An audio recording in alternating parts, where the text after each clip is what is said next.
Welcome, all you. Welcome. Today we're gonna be watching Are Irish and Welsh really Celts? Interesting question there. Let's go ahead and see what this is all about. Welcome to Mr. Giant Reacts a Ting and Ting and Ting. Let's YouTube and simmer and see where I go on with this.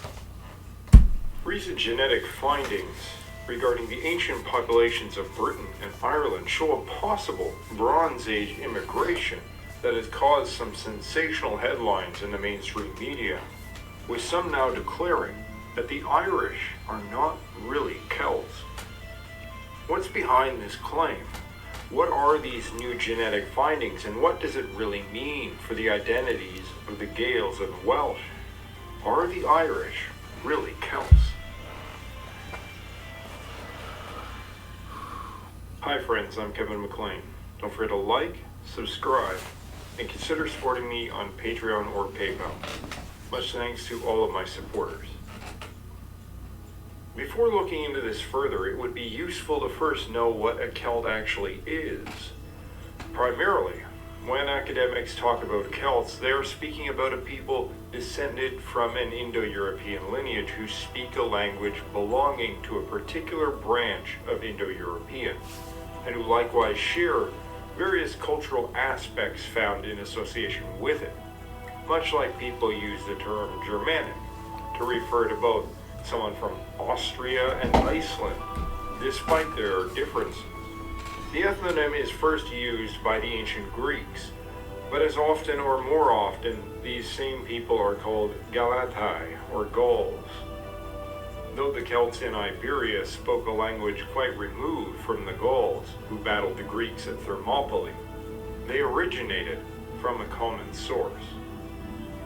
Since 2016, a number of studies have demonstrated that the Irish and the British populations of the early Bronze Age were almost exclusively derived from a group termed the Bell Beakers. This label perhaps is not particularly helpful, for there were several different groups with different genetic origins that are all labeled Bell Beakers. The people who settled Britain and Ireland did not originate, as some early theories had thought, from Iberia, but they crossed over from Holland, and very likely originated from the nearby corded ware culture, or are very closely genetically related to it. They had very prominent R1b male haplogroups and carried a high percentage of Indo-European steppe ancestry. They mastered early shipbuilding techniques, likely the same types of ships represented on Scandinavian rock art from around the same period. And by about 2500 BC, they began to migrate into Britain and Ireland, replacing approximately 93% of the Neolithic farmers in the islands over the next 500 years. This is the highest level of population replacement anywhere in Europe, with the preceding Neolithic population virtually disappearing, either killed off in conflict, disease, or otherwise totally excluded from the gene pool. You know, it's kind of hard to decipher lineage of people to that minuscule, what word am I looking for? But down to the T, you know what I'm saying? Because let's take, for instance, when the colonizers first came to America. A theory going around is that when they first came here and they saw the natives here, they called them Indians because they were looking for a passageway to India, and they didn't know that there were other lands undiscovered there. So that's how they became Indians. The name Indians and stuff like that. So who is to say that the same thing wasn't happening there? You know what I mean? Not to say that the Irish and the Welsh aren't Celts, but there was so much migration going on there. You know what I mean? And it's the biggest mass migration known to us.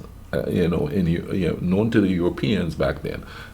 Who is to say there was another big migration going on there? That's why when people say, "Oh, I'm pure this or I'm pure that," how do you know? How do you really know?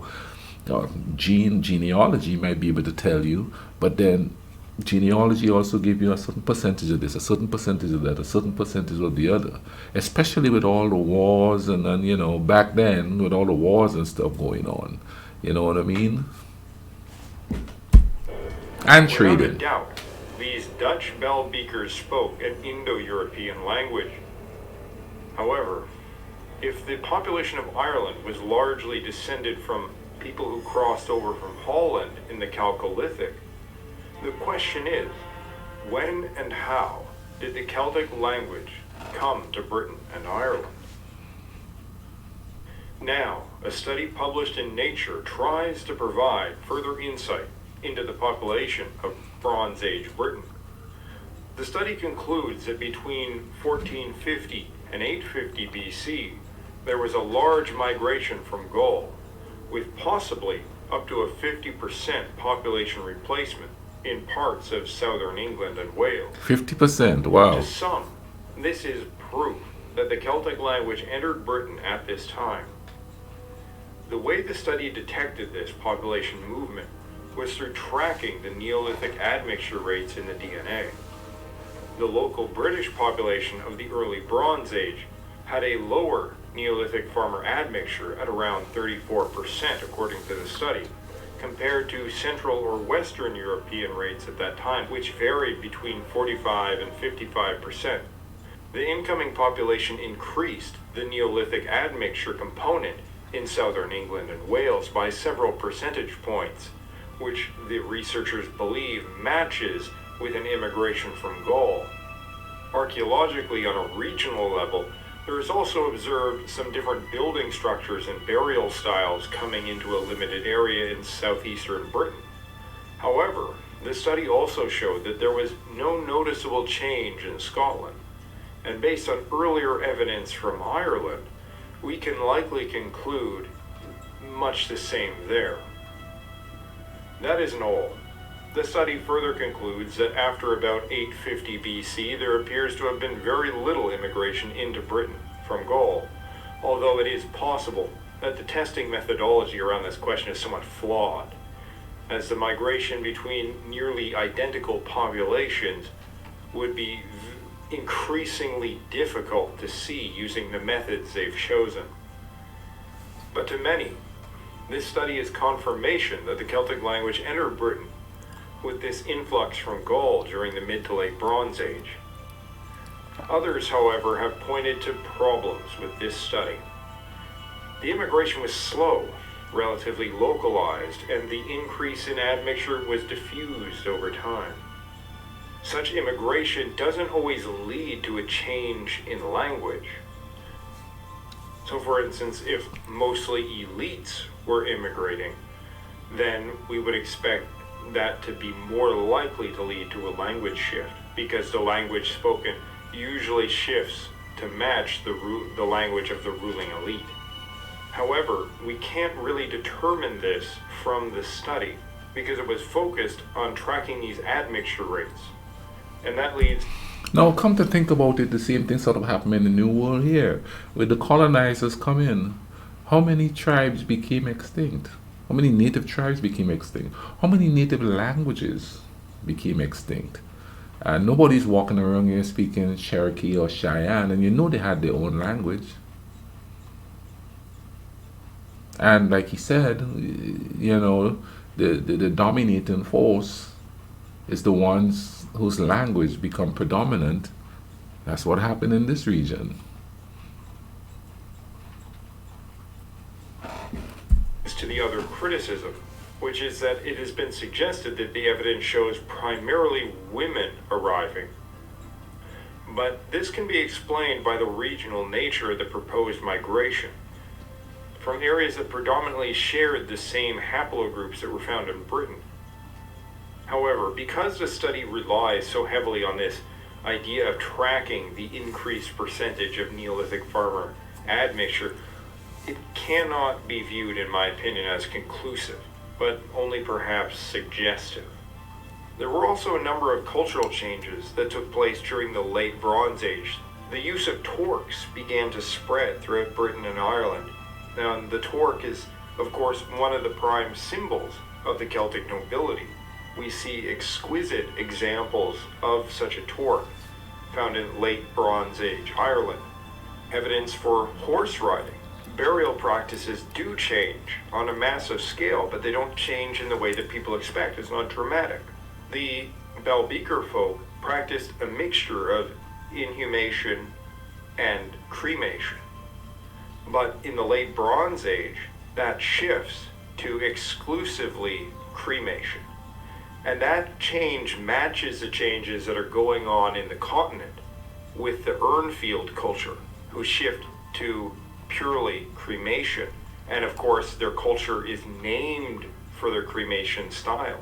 Hill forts begin to be built in the late Bronze Age. But the reality is that these cultures, whether in Ireland, whether in Gaul, whether in Germany, are all very similar, and they come from identical origins. But these people haven't been separate from each other the whole time, living on alien planets. They've been exchanging goods. Yeah. Communities in Britain and Ireland would have had established relationships with tribes on the continent. Likely relationships solidified with the exchanging of women. A final objection is that this is simply too early for the introduction of a Proto-Celtic language. This final objection, often linked to the idea of the Hallstatt Celts spreading Proto-Celtic, is, I think, demonstrably wrong.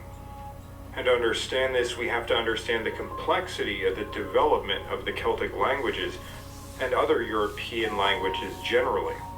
So to try to understand this full situation, we're, to the pleasure of some and the agony, I suspect, of many, going to have to get into the linguistic weeds.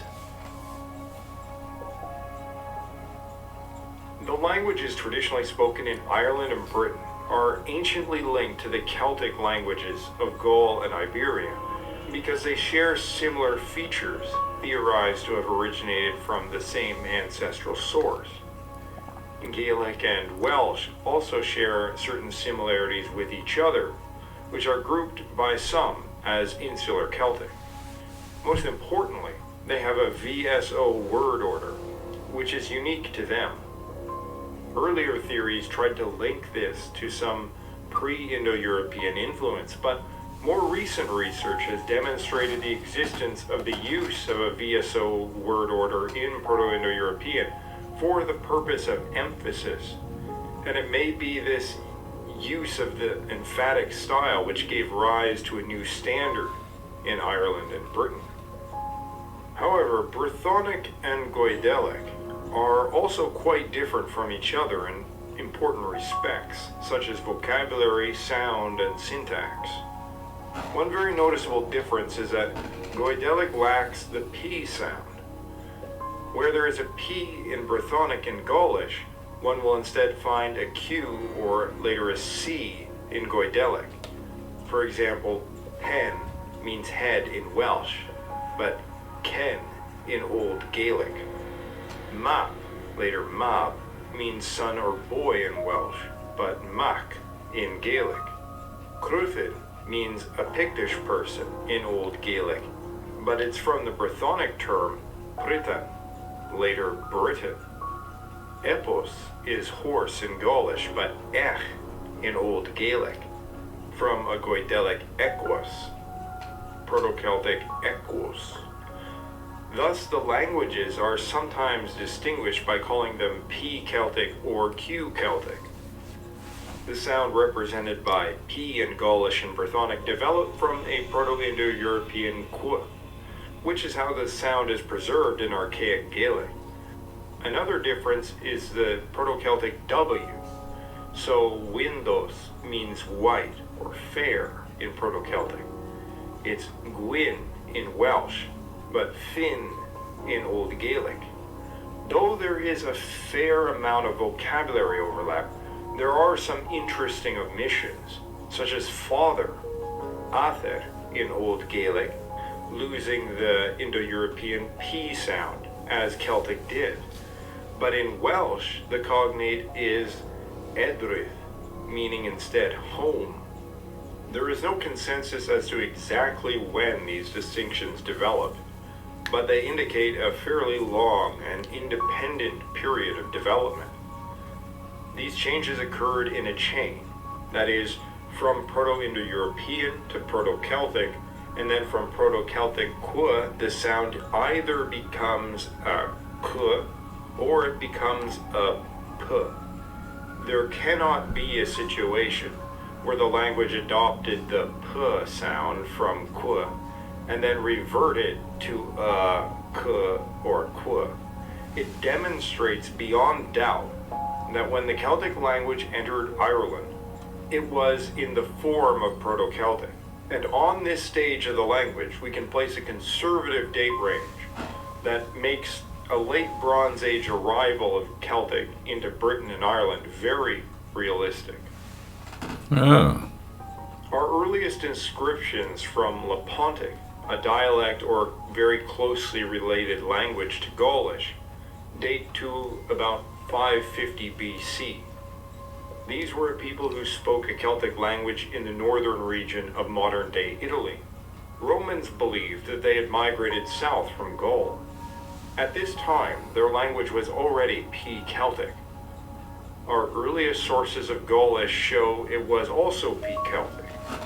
Therefore, it is certain that by at least 600 BC, the Gauls were already speaking a language distinct from the earlier Proto-Celtic. Any arrival of Celtic language into Ireland would have to predate this by necessity.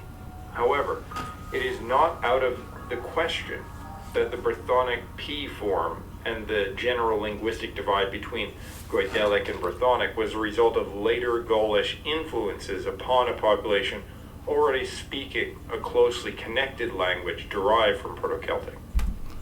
No, no, man, that's a lot of work to figure that out. Because if you look at language as it is nowadays, like let's take for instance the Caribbean, okay?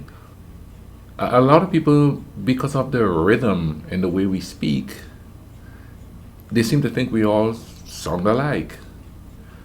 But being from the Caribbean, you go to different islands, it sounds different. Certain words sound different. Certain we call certain things differently, even though it's the same thing. Simple little thing is the avocado. Some people call it zabuka. When I was growing up, we call it a pear. You know what I mean? So, where did that derive from? Did it come from the natives that were there, like the zabuka? You know what I mean? Why did they call it a pear when there's a fruit already that is called a pear? Is it because of the shape? Because it doesn't taste anything like each other.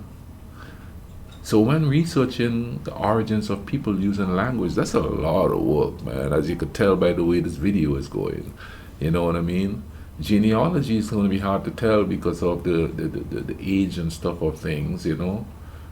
Depending on what they find, then they have to figure out if it's just somebody that was just passing through, you know what I mean? So that's a lot of work, boy. In regards to the recent genetic paper, Sir Barry Cunliffe remarked that if the migration from Gaul represented any language change at all, it was the division between Goidelic and Brythonic. Now, personally, I find this view rather untenable, for he is assuming that Proto-Celtic spread with the Beaker folk, or even earlier, as he says.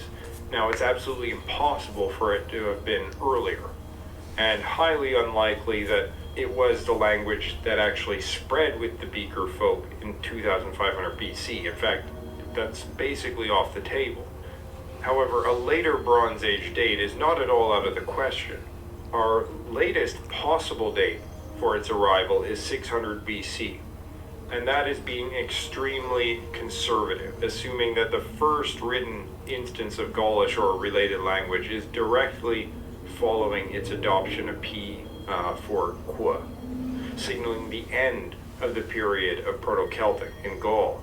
This verifiable evidence of a latest possible date corresponds to the general view that Proto-Celtic existed sometime between 1300 and 800 BC. Thus was a late Bronze Age linguistic grouping, ending with the onset of the Iron Age. Not coincidentally, perhaps, is that these dates directly line up with the recent genetic study of Britain, which potentially shows an incoming population from Gaul at exactly this time. And it also lines up fairly neatly with the date range of the Urnfield culture, which would, in the Iron Age, give rise to the Hallstatt culture.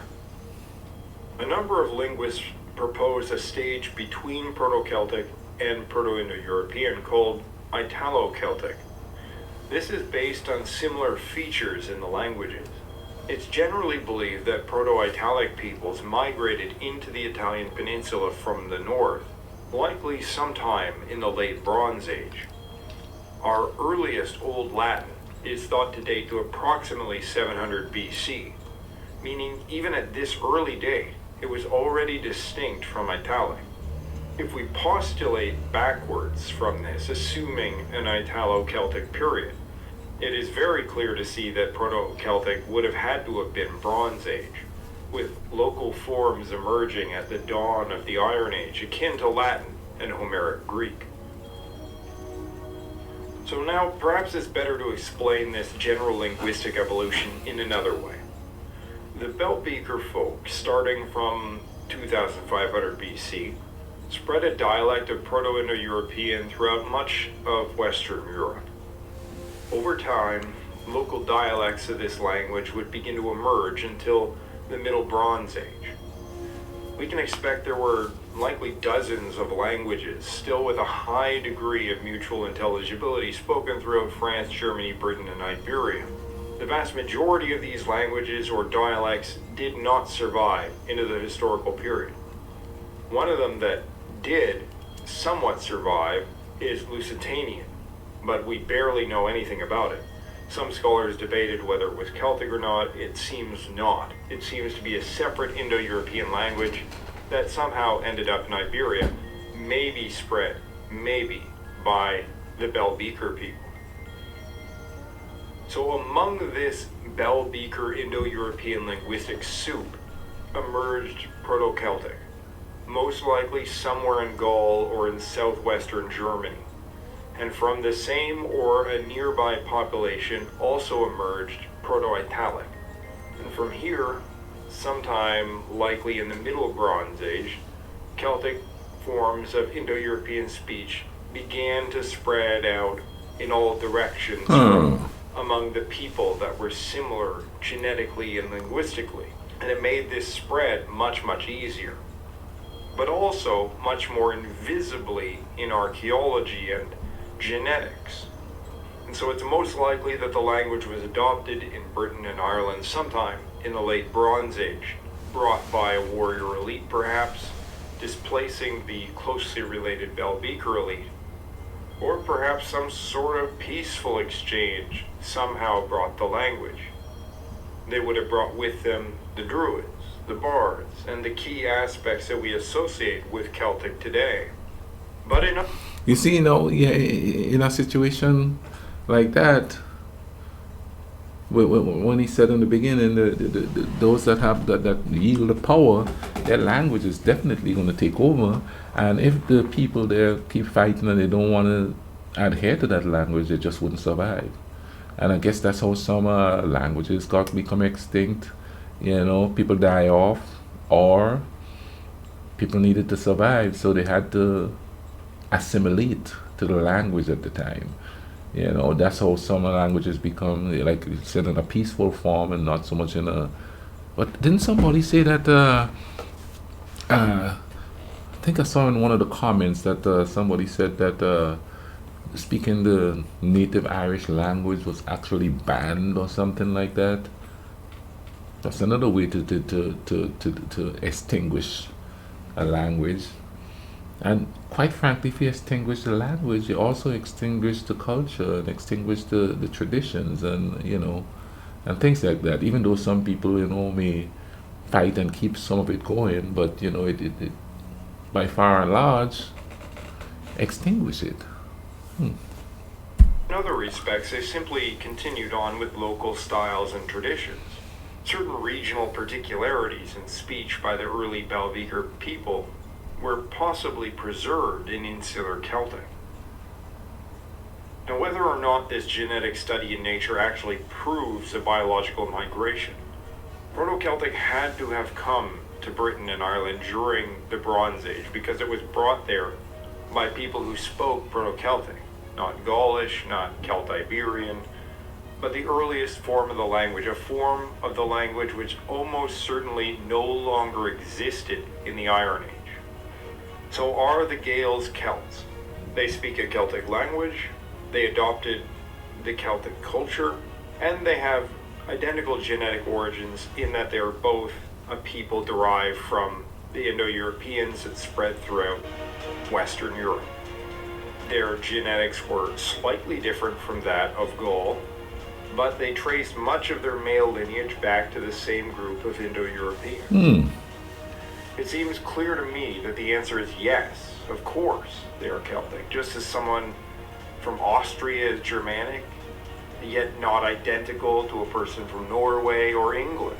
It seems to me that some people are using Celtic in a way that is more restrictive and more explicitly biological than identical terms used to refer to other population groups such as Slavic or Germanic, European ethno-linguistic groups that are not actually identical genetically.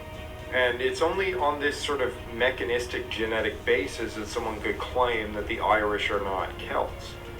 Yet the original Celtic speakers emerged from the same group of Indo-Europeans that settled Ireland and Britain. So the distinctions, even on this front, are minuscule, highlighted by the near invisibility of any kind of migration into Britain and Ireland by this group in genetic studies, and why some people feel that this study is ultimately inadequate to prove the claim. But I think even without this genetic study, we can pretty well know that it had to have been in the late Bronze Age. Oh, that was quite interesting there. The things you learn that we do to figure out our past is crazy, you know what I mean? Archaeology, linguistics, genetics, all that stuff, you know what I mean? We're pretty smart. How come we can't find peace? Anyway, man, I hope you guys enjoyed learning something from this year with me, you know what I mean, and thing, you know what I mean. I'll leave a link in the description to this video, and also leave, you know, the videos and stuff that you guys could go ahead about the Celts that I've reacted to, and like the video and share it, you know what I mean. It's time we start learning about each other, you know, learn about each other by watching these videos, by reading books, doing our own little look about to see if we get a better understanding of our fellow human beings. You know, most people just want to know about their history, but we all here, we should learn about each other. So the mistakes we make, we'll find a way to divert from making those mistakes. All right, y'all take care of each other. All right, cool runnings.